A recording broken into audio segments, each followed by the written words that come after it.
The Vikings were the first navigators to achieve the dream of crossing the Atlantic.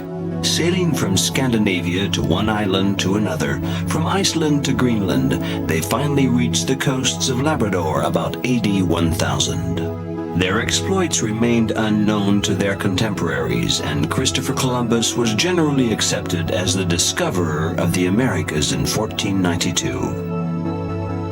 In 1620, the Mayflower left Europe carrying about 100 Dutch and English people. This was the beginning of 3 centuries of immigration from Europe to the New World. In the mid-19th century, the first steamships took command of the Atlantic. In the early 20th century, despite the Titanic disaster, Atlantic crossings increased. Ocean liners were built bigger and faster and were more luxuriously equipped. Highlighting the 30s, the golden age of transatlantic travel, were liners such as the Normandy and the famous Queen Mary and Queen Elizabeth. But in the early 60s, jet airliners became the leading means of transportation. The Queen Elizabeth II, the last in a long line of passenger ships, tirelessly continues to play a part in the transatlantic legend.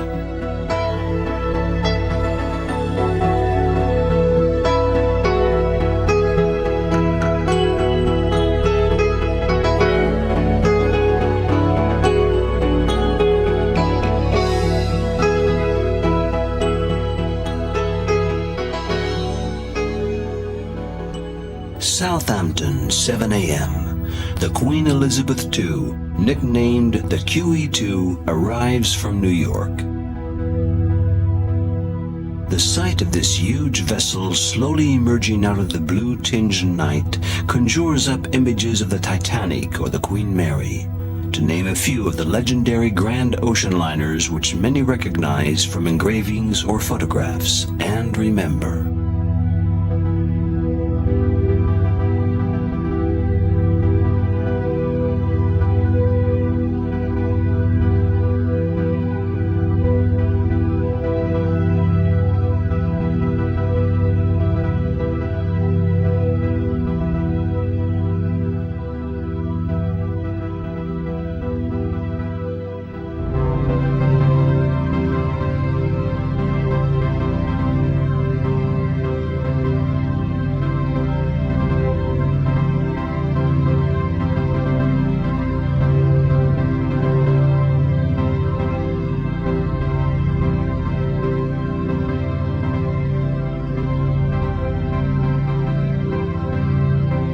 The Southampton dock workers have no idle time to stand and gaze nostalgically at the ship.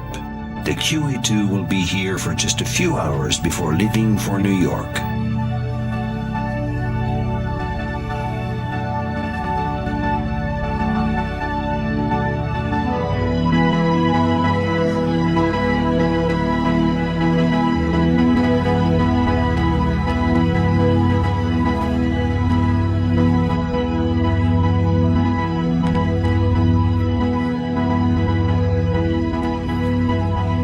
I think the biggest transition we've had is in the 50s and 60s, in the heyday of all the superliners, was the mode of transport.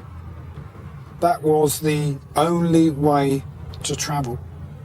New York, Southampton, the ships, 5,000-6,000 passengers per week sailing from Southampton alone. But now the air is the prominent way to travel.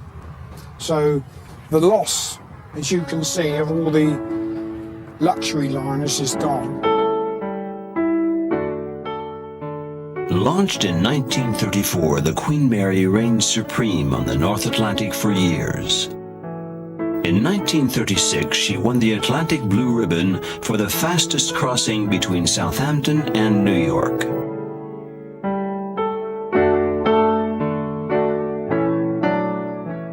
This 990-foot-long passenger liner, the first commercial ship to be christened by a member of the royal family, Queen Mary, retired in 1967. She was sold to the city of Long Beach in California and was converted into a maritime museum and floating hotel.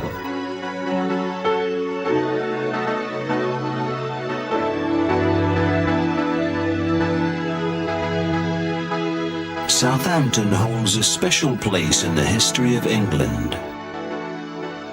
In 1620, the Mayflower departed here for America.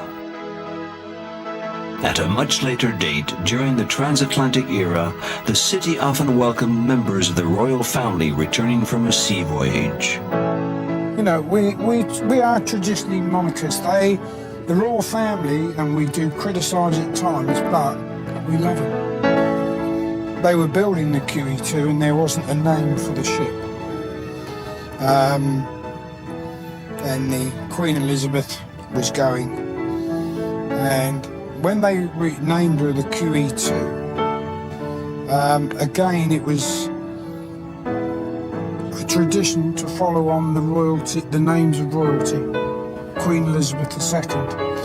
And while she has got that name on the bow, she will always attract the passengers, because it's nostalgia again, it is royalty.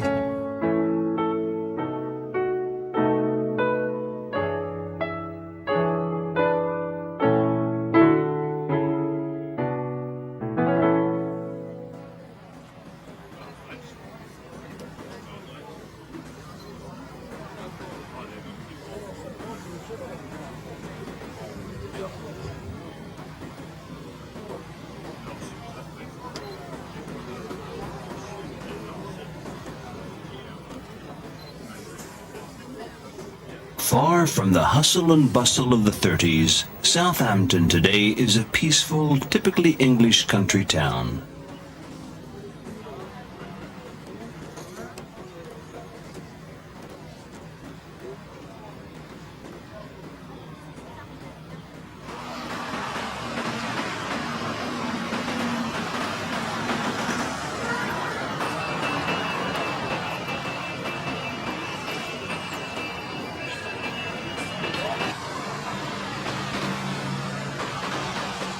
At the Maritime Museum, models and photographs chronicle the town's glory days for the few people who stop to visit.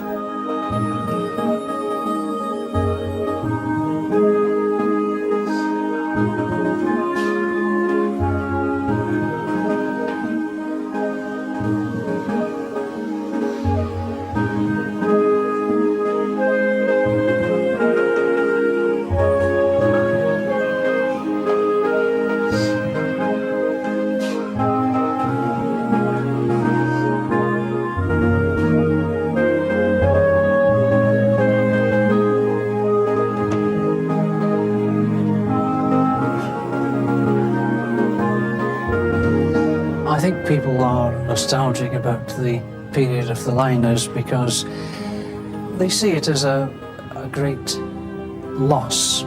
The vessels were sumptuous, the food was magnificent, they had style, they had elegance. These days can't be recaptured. Even in the modern cruise market, we've got plastic furniture and boxes just with a pointed end. They haven't got the qualities of those old vessels, and I think that's what people miss more than anything else. It's, well, they can't really be recaptured, but we can help a little bit to remind them, I think. Before the days of the Queen Mary, the gigantic White Star Line ships had already ushered in a new era in transatlantic passage.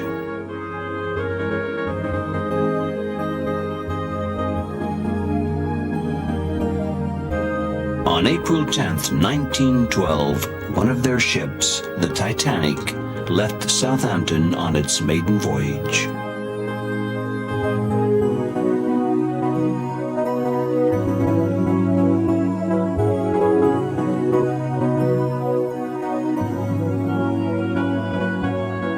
When the tragic news broke, of course, the impact on Southampton was that so many of the crew, 600 out of 850 of the crew of the ship, were Southampton residents. So it had a tremendous impact for years to come. Whole streets had lost members of their families and so on. And that's why we commemorate the Titanic here.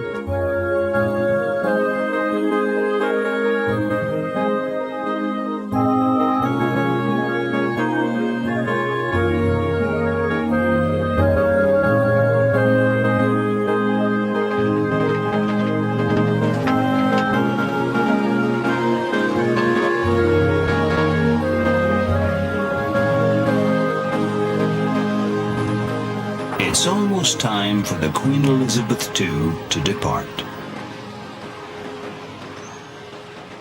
I think the QE2 has got a lot of nostalgia.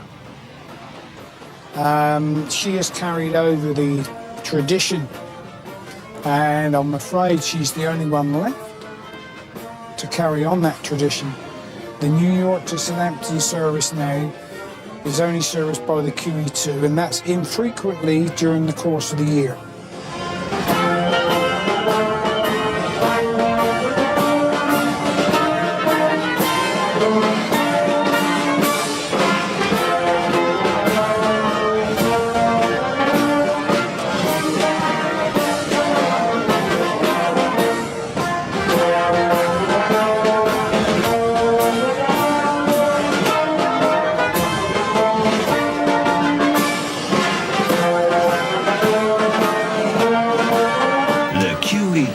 Moves slowly away from the Southampton Pier.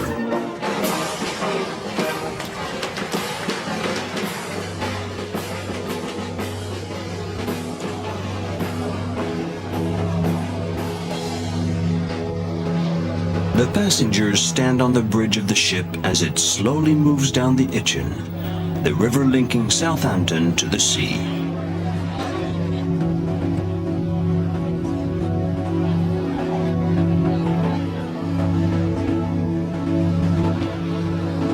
To watch the shore grow further and further away is an emotional moment.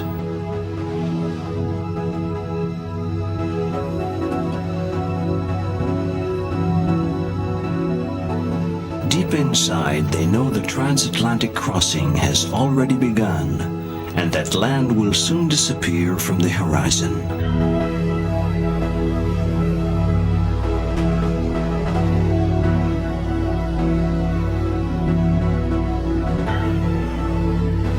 Land will not be sighted until 6 days later, when they arrive in New York after crossing 6,000 kilometers of the North Atlantic.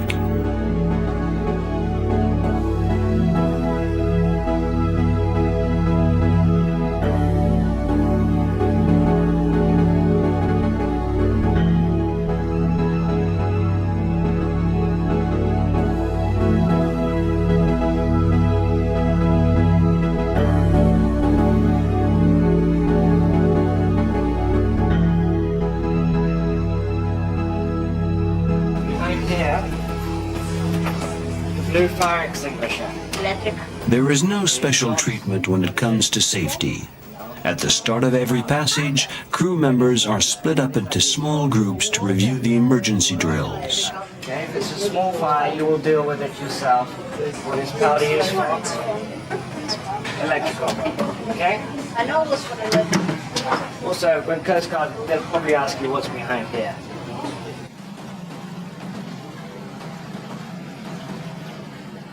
Each passenger has his or her own way of spending the first hours on board.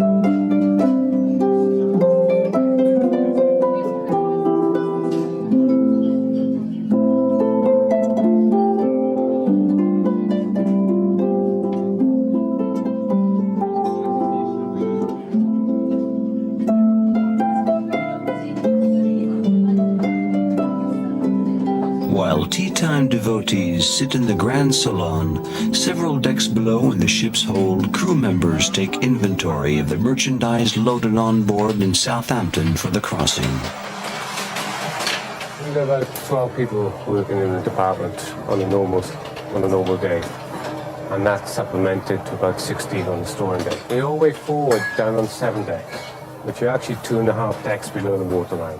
From Southampton, we'll take on an average of about between 30 and 40,000 pounds of fresh produce. beverage, we will take on in the region of about 50 pallets of various stocks, from soft drinks through to wines, through to beer. Different stores. This is what we call the beverage store, and this is our main liquor store, which carry all the beer and soft drinks and spirits. Then we have two other fridges which take all the conserved wines, the white wines, champagnes. Then we have another 4 boxes for all the fresh produce, another 6 for all the meat products, 2 for fish, and about 8 for various groceries and food goods. Okay, we've just approached the caviar storeroom. This is where we keep all our caviar, foie gras, truffles.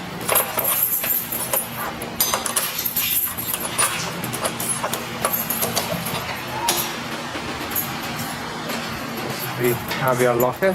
It's on the double lock and key.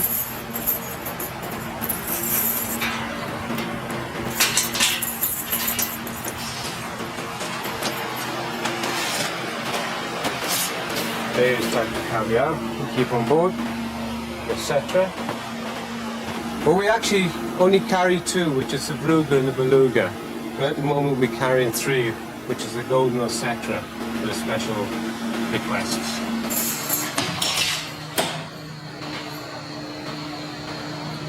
This is the red wine and connoisseur fridge.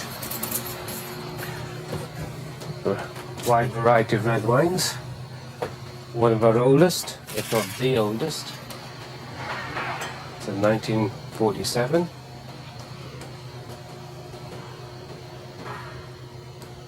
There's some more of our more select wines.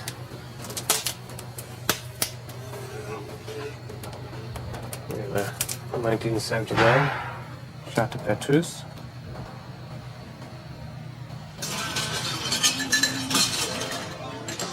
Night falls on the QE2 and the passengers prepare for their first night on board.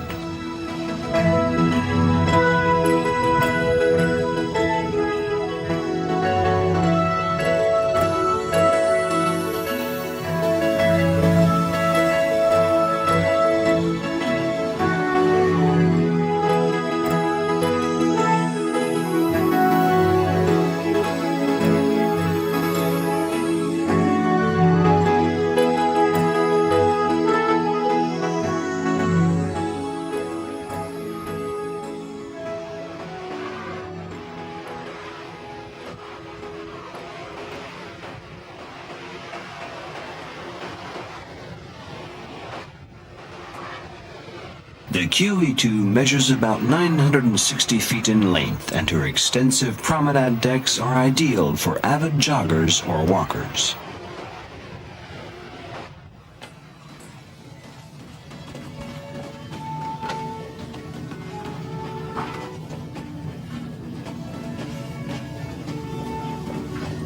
The crew members, however, get a completely different type of exercise, mostly in the passageways. We are in a part of England on board QE2. There's so many traditions with regard to QE2, which are very British, and people enjoy that, of course.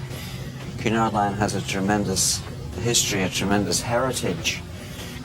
We had the old queens, Queen Elizabeth, the Queen Mary, the famous Mauretania, so many famous ships in the past, and we on board the QE2 try and uphold that tradition.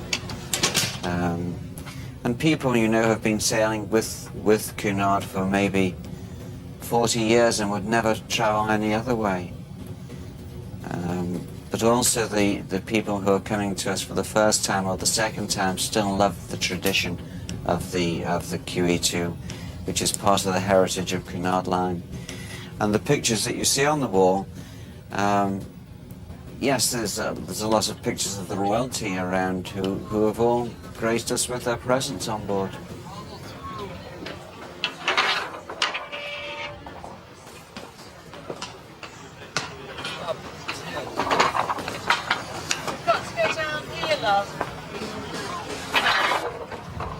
On day 2, the obviously experienced players take their turns at shuffleboard.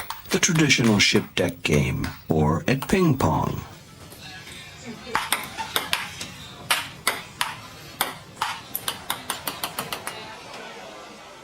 On board the QE2, tiny piece of England in the middle of the North Atlantic, the passengers act as they would in their own homes or at their club.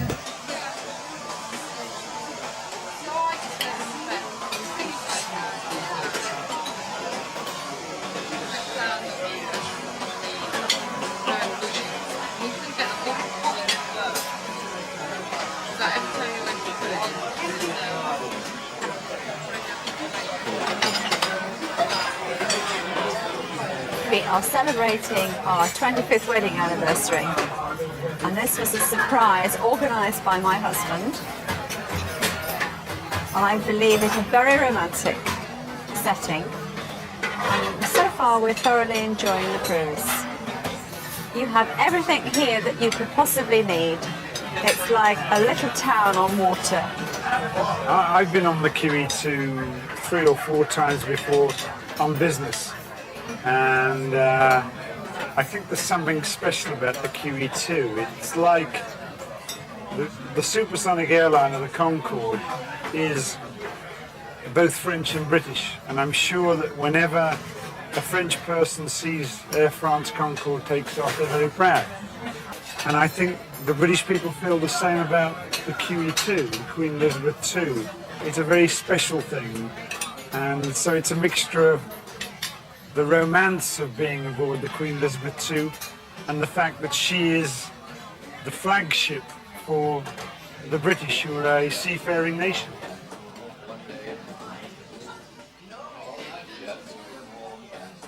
The unusual atmosphere reigning on the QE2 can be explained by a desire to uphold England's traditions.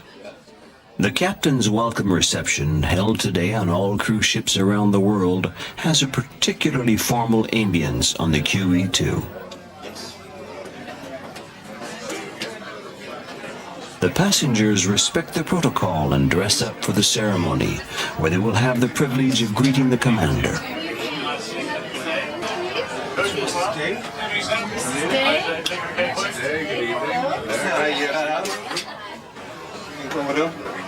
Thank you very much.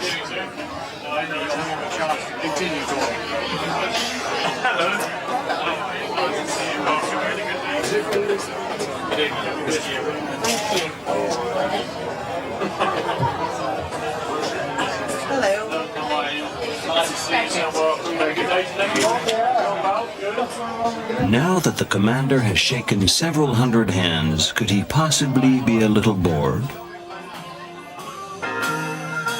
Only passengers in certain cabin grades are invited to the evening event. Drinks in hand, they chat and wait for the captain to give his welcoming speech. In the meanwhile, the QE2's gentlemen hosts invite the female passengers to dance.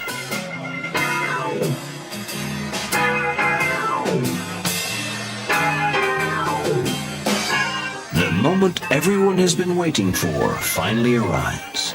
Good evening, ladies and gentlemen. Welcome aboard on this westbound transatlantic voyage. And before I say bon appetit and ask you to go off and have your dinner in the restaurant, there are 1,000 crew on the ship, as you know, and there are many, many managers on board, but I thought it might be an idea to introduce you to 4 of the more principal managers of the ship. And first of all, we have Dr. Michael Beanie, who is the principal medical officer.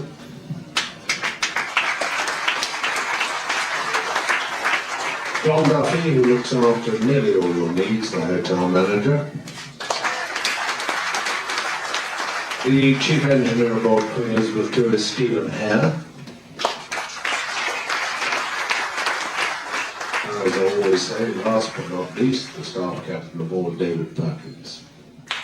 Thank you for coming down, and bon appetit. Good evening.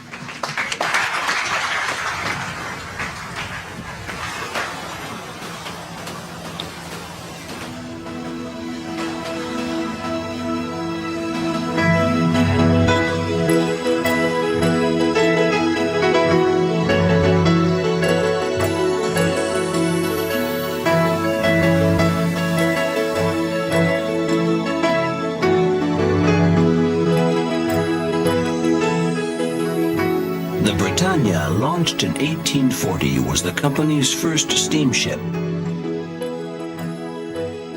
Display cases here and there on the QE2 recount the adventures of Samuel Cunard, who made his fortune with his famous packet boats designed for mail service. Well, Samuel Cunard was the Canadian who founded Cunard Line 150 odd years ago. He, like a lot of the companies then, was involved in the transport of mail and people. Cargo really wasn't an interest in those days. And a lot of the people in the United States, their grandparents, their great-grandparents were originally traveling Cunard ships to their new home. And they had been from Europe and from Great Britain.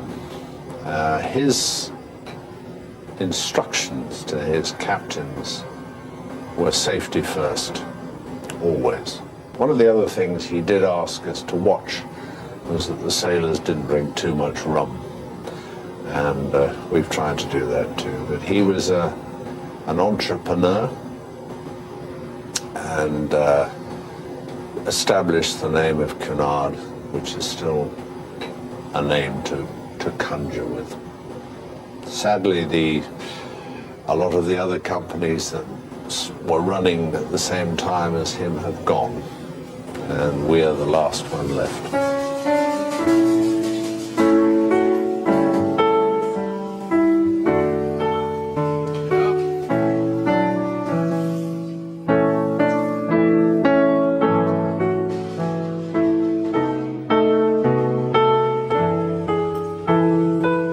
The finest model on board the QE2 is the Mauretania. Although speed was not the Cunard Line's main concern, the Mauretania, launched in 1907, kept the famous blue ribbon until 1929. During World War I, she served as a troop transport and hospital ship.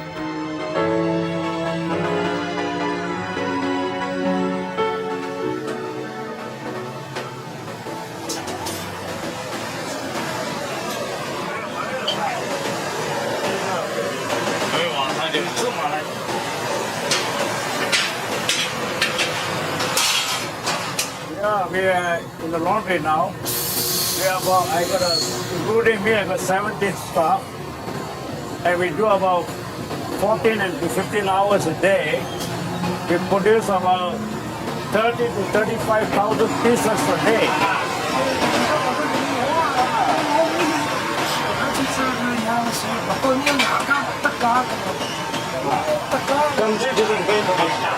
Normally we speak only two types of language. Two types of Chinese language. One is dialect and one is Mandarin. We got the Singapore, the Malaysia, Indonesia, and China. They only work here. They can't go to the deck. Never. It's not allowed. Why? Yeah, because this is for the passenger area is only for the passenger. Where you work, where you stay, where you can't move anywhere around the ship. As the ship sails further westward each day, they progressively change time zones. At noon, the QE2's siren signals when it's time to move watches ahead 1 hour. We believe that Christ has abundantly blessed this love. He has already consecrated you in baptism, and He has enriched you and strengthened you through the sacrament of marriage. You have reached the There's never a dull moment on board. In the Grand Salon, where a fashion show, a lecture, and a bingo game took place several hours earlier, a priest is now celebrating the renewal of marriage for several couples. You will say after me, please continue to wear this ring as a sign. In the group is a French couple on their maiden voyage aboard the Queen.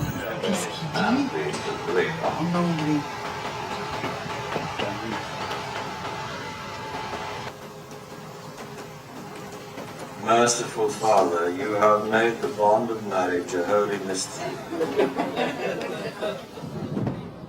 I like to travel. I cannot help myself. It's like an addiction, but obviously it's a good one. I bring her along and try to convert her. Have you been converted?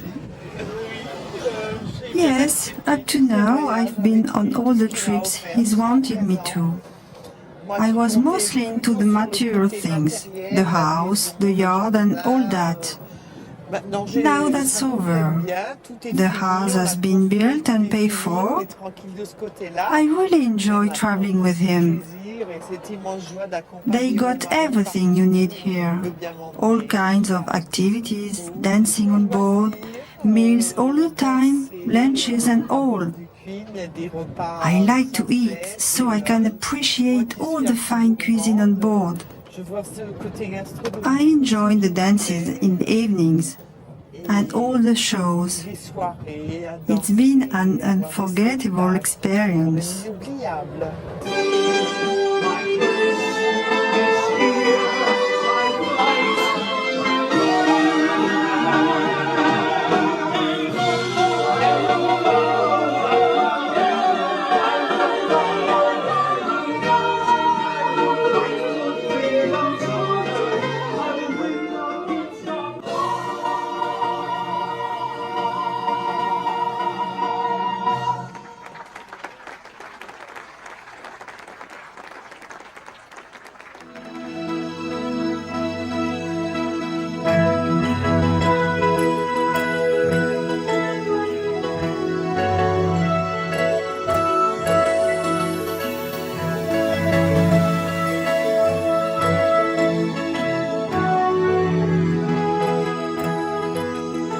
We reached the middle of the Atlantic after 3 days at sea.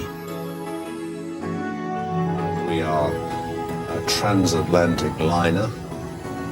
We spend half of our life in this ocean and half of our life cruising. The ship is ageless, I think.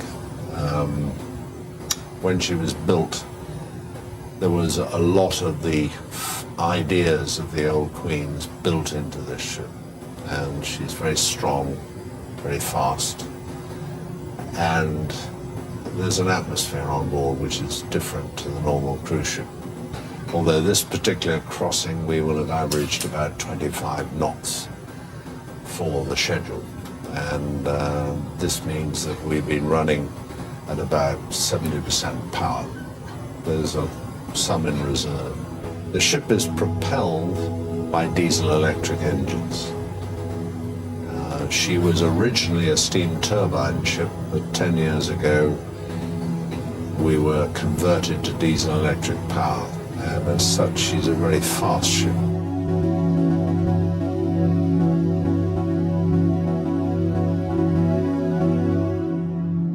We have a television constant monitoring system, so we can actually look into spaces, and it's constant surveillance. So if we have an alarm in a particular area, rather than the engineer having to go out there, he can just call up the particular space and just have a look for himself and see if there's anything that's not quite right there. And we also have a view which looks at the ship's funnel, so we can see what our exhaust gases are like. The Commodore rarely comes down to my empire. Occasionally, if I have something interesting to show him, I'll bring him down here, but otherwise, no, he doesn't come down here.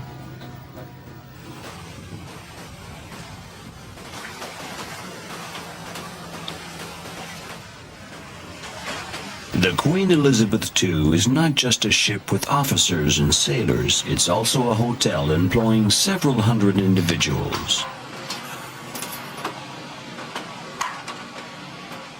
Most of them look after the cabins or work in the 5 restaurants on board.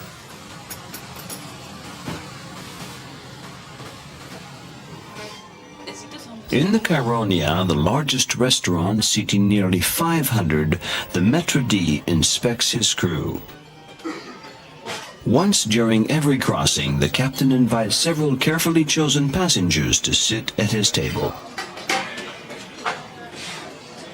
telling a little story that's a very, very quick one about the lady who came on board the ship in New York, and she had never sailed on the QE2 before, but they needed another person for the captain's table. So the maitre d' said to her, "Madam, I've got a lovely seat for you in the restaurant. You're sitting at the captain's table." And the lady turned around to the maitre d' and said, "Young man, I didn't pay all this money to sit with the crew."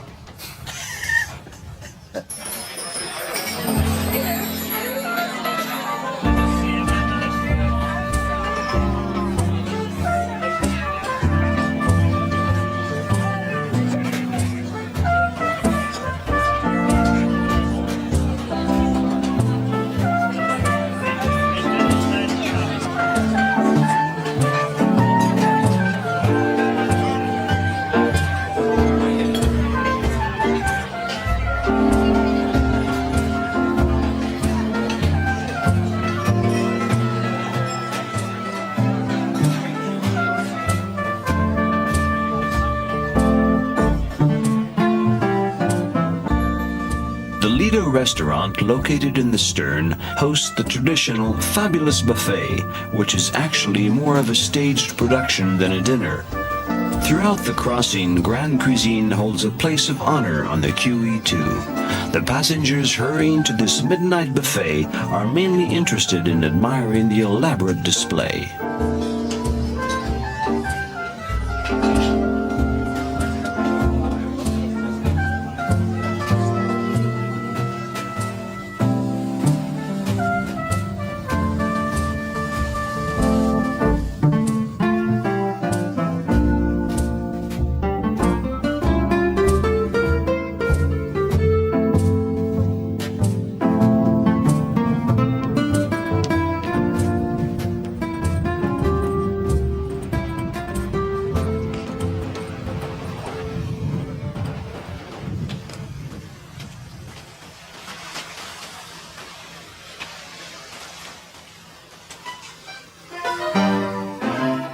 Several hours earlier, the Lido may have staged a fabulous midnight buffet, but the morning afterwards, everything is back to normal.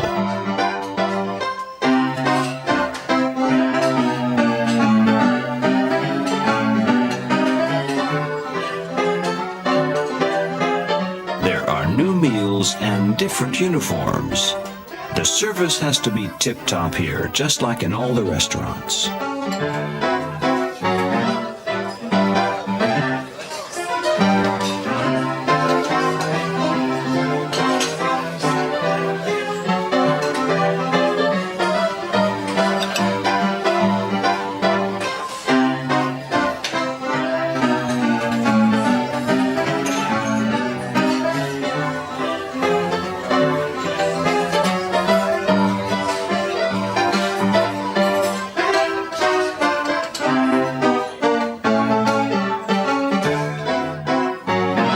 On day 4, the weather suddenly changes and the ocean starts to swell.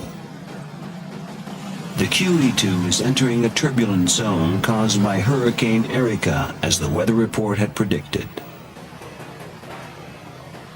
However, work goes on in the galleys thanks to the ship's stabilizers.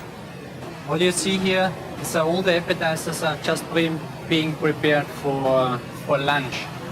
For a transatlantic cruise, we need every day up to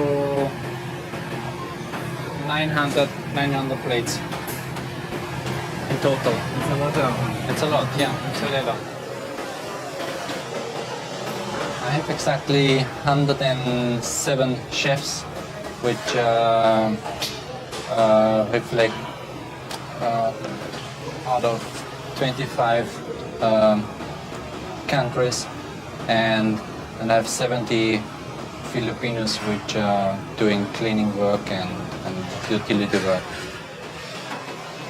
From my point of view, being executive chef on QE2, it is also very special because I have like 5 restaurants here, and each restaurant has its different character, and also the quality of the food and the menus are completely different. So For me, it is like I'm being chef on 4 different ships. Aside from the ship pitching slightly, there's no indication that the sports and fitness center is located on one of the lowest decks below the waterline.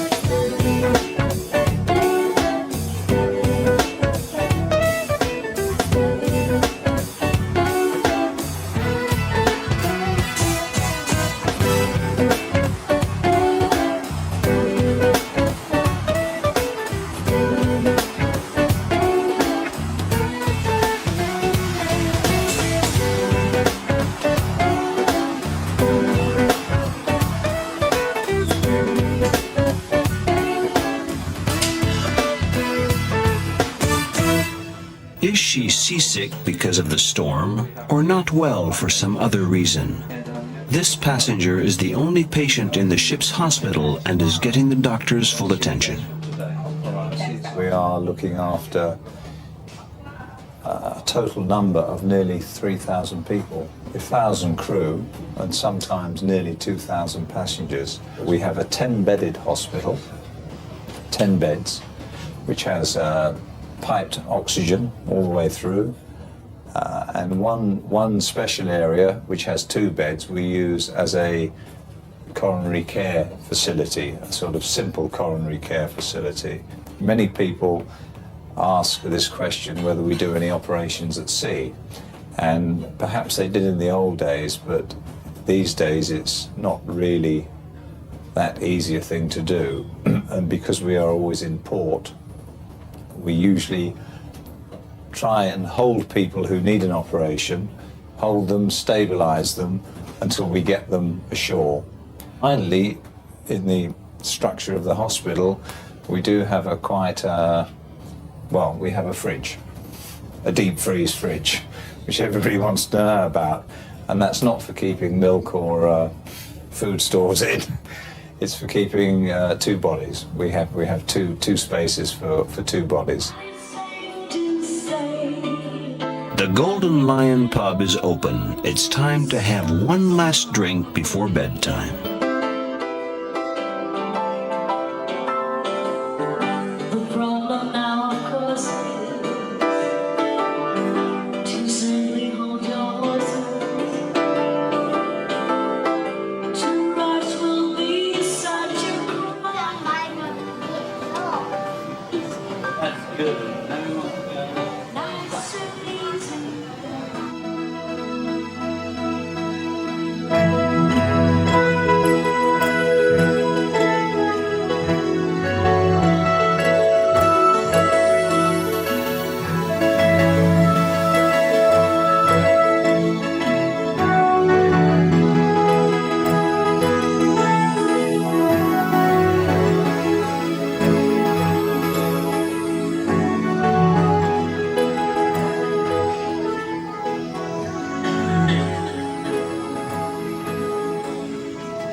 The Queen's Library is probably the largest on board any cruise ship. Among the thousands of books in English, for the most part, are a large number devoted to transatlantic crossings.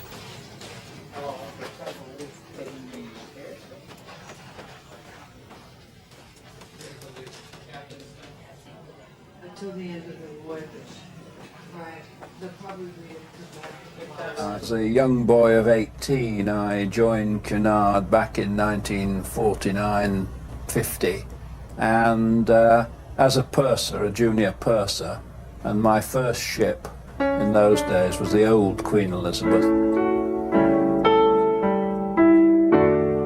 And then I moved over to the Queen Mary, which was a beautiful, stately lady.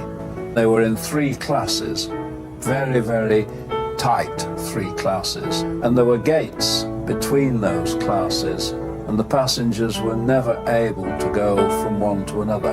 And we had masters-at-arms in uniform patrolling the ships, that if they saw a passenger that they thought shouldn't be in first class or didn't belong in first class, they would ask them the cabin number and escort them back to the class.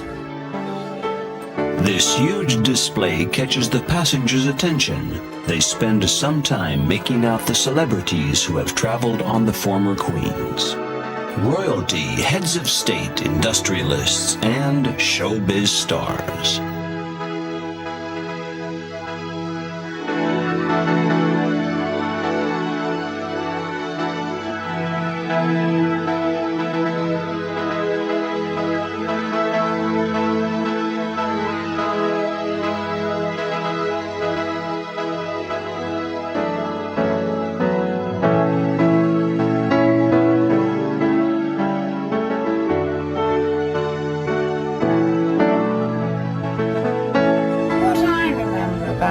You used to invite passengers to do some of the entertainment in the evenings, didn't you?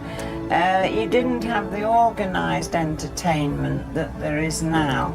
And didn't the crew used to do a... Yes, the only entertainment on the old Queen Mary and the old Queen Elizabeth in the evening was one night there would be bingo, housey as it was called, or bingo. The other night would be horse racing. They would alternate, and then after that there would be dancing. If we were carrying people such as Gracie Fields, Maurice Chevalier, I remember him, the purser would ask him if he were prepared to just give a concert to the passengers in the evening with donations to Seamen's Charities.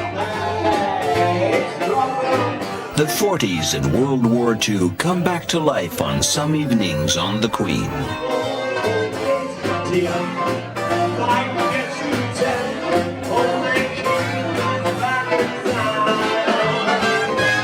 The Queen Mary and Queen Elizabeth were used for transporting Allied troops.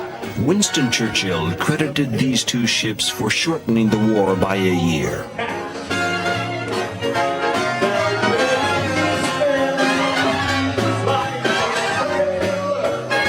1,600,000 soldiers traveled in safety during the war.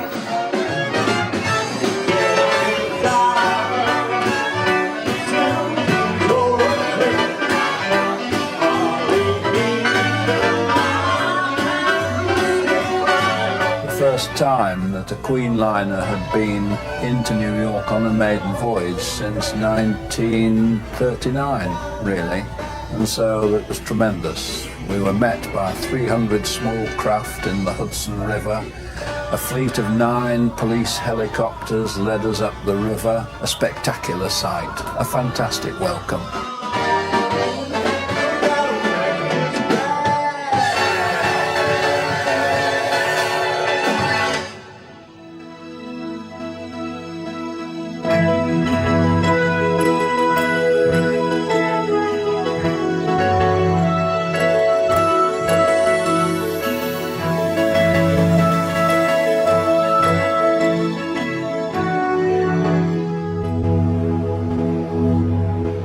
After sailing for 6 days at sea and covering nearly 6,000 kilometers across the North Atlantic, the QE2 arrives in the United States.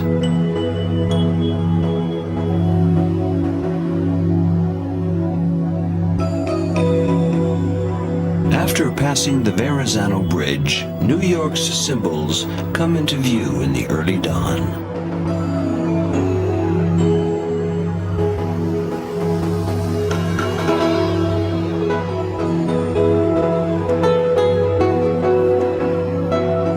The tip of Manhattan, spiked with its famous skyscrapers, looms before the ship.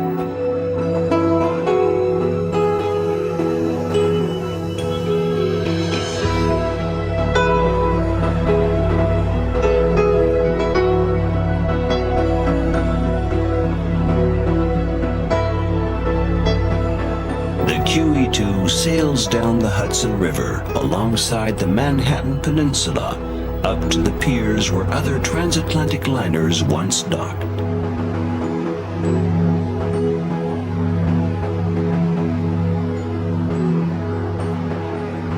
It's one of the most exciting ports to arrive in New York, anywhere in the world, and I just love coming back here. I mean, look at that sunrise over the Empire State Building there. It's beautiful. Just a little sad to see all these empty piers there because, of course, in my seagoing days, they were all full of transatlantic liners and all activity.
New York is truly a symbol of the American melting pot. Some of the city's neighborhoods, such as Harlem, recall the migrations of blacks from the South.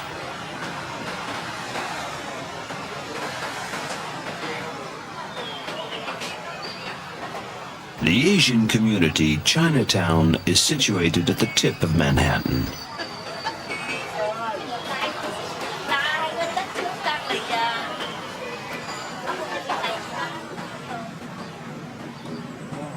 In the 19th century, New York alone opened its doors to 3/4 of the immigrants arriving in the United States. At this time, they naturally came by ship at the very spot where the ferries today discharge a flood of employees headed to work.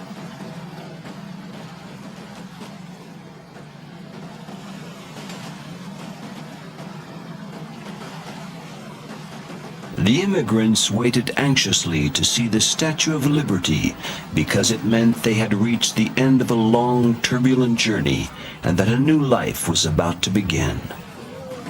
However, before setting foot on the soil of their new home, they had to successfully pass inspection at the Ellis Island Immigration Station. Today, the island has been converted into a museum, and many Americans come searching for their ancestors. This is the immigrants that came to this country, and these are the families, the names and that. And of course, we're interested in our families, which these people came in like 1892, and they came from Ireland. Ireland and England. Ireland and England, and we're looking back into be like our great-great-grandparents. We were looking for my mom's father. He immigrated from Sweden.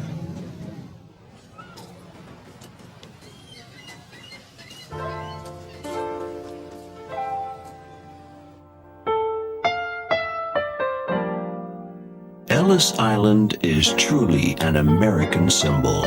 From 1892 to 1954, some 12 million people disembarked here.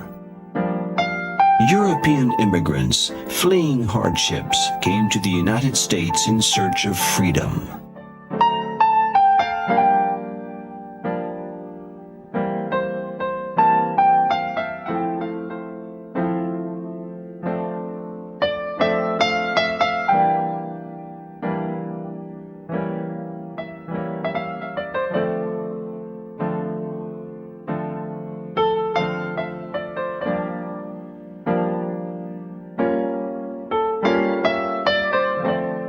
As the ships arrived from Europe with the immigrants as well as first and second class passengers, they were stopped outside the harbor. First and second class passengers were given a quick examination, then the boats sailed into the harbor. First and second class passengers were allowed to disembark and start their life. It was only those people in the bottom of the boat, called the steerage section of the boat, that had to be processed at Ellis Island. They were then ferried back here to Ellis Island, where their processing began. As they entered the main building, they first were asked to leave those bags that they could not carry through the inspection.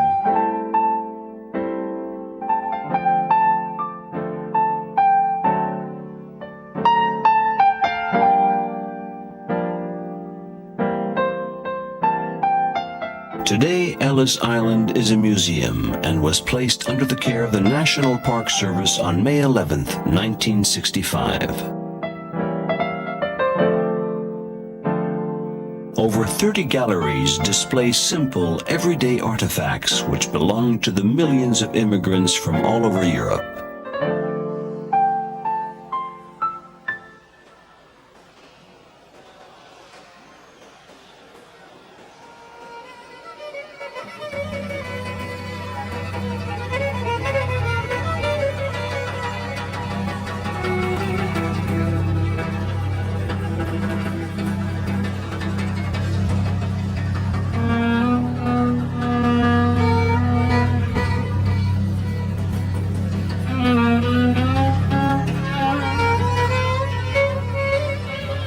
Legal questions were, how much money do you have?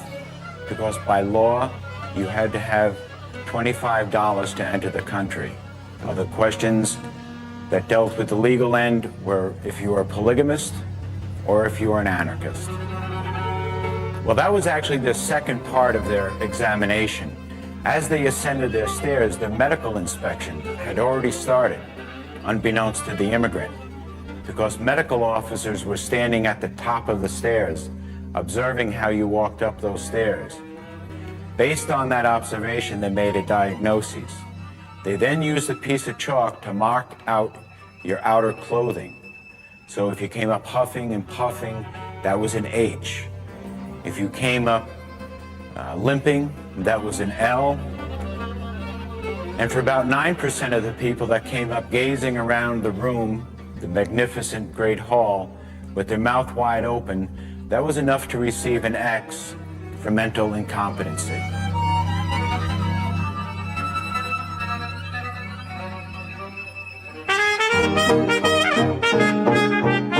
The beauty and height of New York's skyscrapers evolved the same way the steamships did. At the turn of the century, we had the Titanic and neo-Gothic structures, like the Woolworth Building, while the 30s ushered in the glamorous ocean liners and Art Deco skyscrapers. The 1920s were a very happy period that caused great enthusiasm. And although we moved into the 30s and there was a depression, there was a feeling to reach for great heights, bigger, grander, more fabulous than ever. In New York City behind me, we built the Empire State Building in 1931. Behind it, the Chrysler Building, 1929. These are among the most fabulous office buildings ever built with beautiful lobbies. It was an age where over the edge was better. More was not enough. It was bigger and better than ever. And the great ships passed the great buildings. New York was vibrant, Radio City, movies, trains. It was an era of unbelievable proportions, which sadly now has passed.